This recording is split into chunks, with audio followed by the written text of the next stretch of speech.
Welcome everyone. In this walkthrough we'll look at a Born-Haber cycle question. This follows on from your study of Hess cycles in Year 1. We'll look at how to complete a Born-Haber cycle linking the species to the definitions of enthalpy changes. We will then use the completed cycle to calculate an unknown enthalpy change.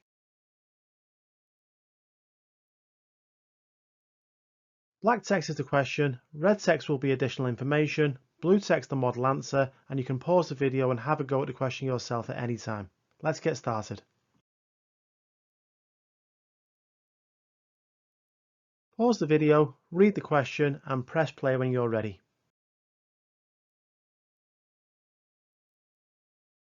Atoms, ions, molecules and electrons are all examples of chemical species. When chemical species change, an energy change also occurs. The energy change can be endothermic or exothermic. To complete this question, we have to put the correct species on the energy level lines highlighted here. In order to do this, you will need to be fluent with the definitions of standard enthalpy changes. I will put these at the end of the video for you to memorize. With practice, you will become familiar with the order that these enthalpy changes must occur in. We have to go from magnesium and oxygen atoms to Mg2+ and O2- ions. The magnesium atoms must lose electrons. This is associated with ionization energy. Oxygen atoms must gain electrons. This is associated with electron affinity.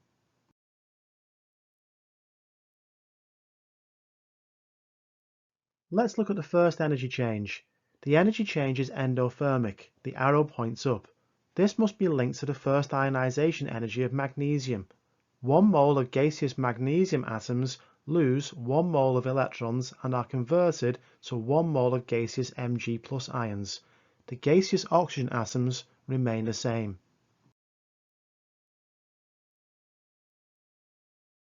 Here's the next energy change.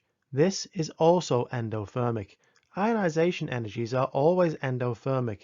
This is because energy is required to overcome the attraction between negative electrons and the positive nucleus of an atom. 1 mole of gaseous Mg+ ions lose 1 mole of electrons and are converted to 1 mole of gaseous Mg2+ ions. This is the second ionization energy of magnesium. Again, the oxygen atoms remain the same.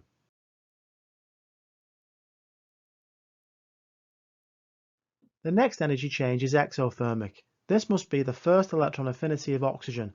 1 mole of gaseous oxygen atoms accept 1 mole of electrons to become 1 mole of O- ions. The process is exothermic because incoming negative electrons are attracted to the positive nucleus of each atom. The answer to the question is now complete. Each energy change must be balanced and include state symbols.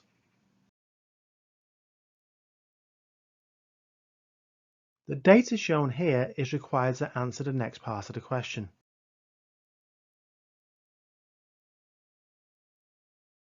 And here's the next part of the question. Pause the video and press play when you're ready.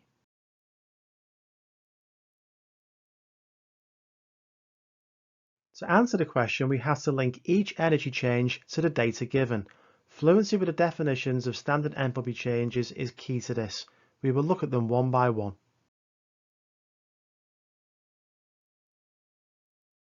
Here, 1 mole of a substance is formed from its constituent elements in their standard states. This is the standard enthalpy of formation of magnesium oxide, MgO.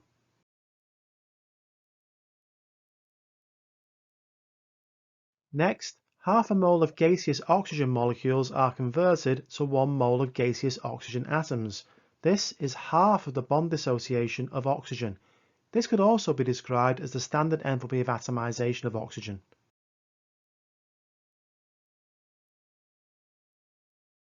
In the next stage, 1 mole of gaseous magnesium atoms are formed from 1 mole of solid magnesium.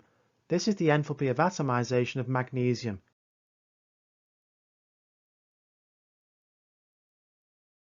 In this stage, 1 mole of electrons are removed from 1 mole of gaseous magnesium atoms to form 1 mole of gaseous Mg+ ions. This is the first ionization energy of magnesium.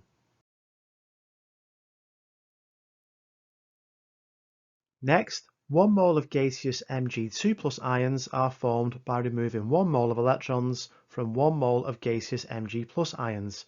This is the second ionization energy of magnesium.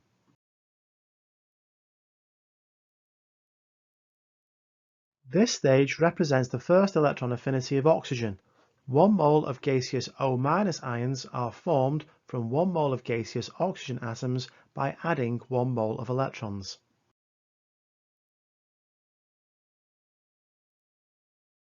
The second electron affinity of oxygen is endothermic. Energy is required to overcome the repulsion between the negative O- ions and the negative incoming electrons. 1 mole of electrons are added to 1 mole of gaseous O- ions to create 1 mole of gaseous O2- ions.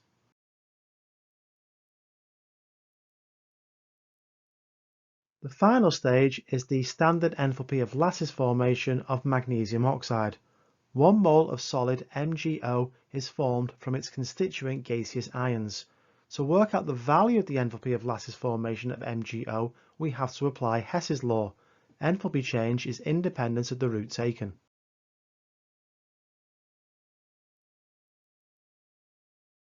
I've added the words start and end to the cycle. If we go directly from the start to the end in a clockwise direction, this single step is the enthalpy of lattice formation of MgO. Using Hess's law, this is equal to the sum of the steps going in the anti-clockwise direction. The anti-clockwise direction is an alternative route. It is really important to show your working out clearly and take care with directed numbers.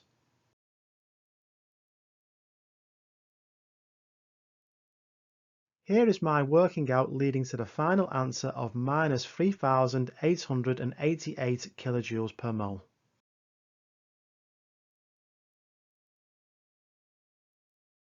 To get started with Born-Haber cycle questions, you have to be fluent with the definitions.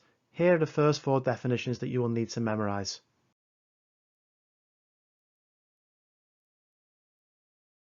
Here are another 4 definitions.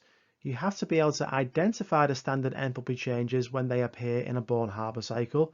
You also have to be able to construct equations that represent these standard enthalpy changes.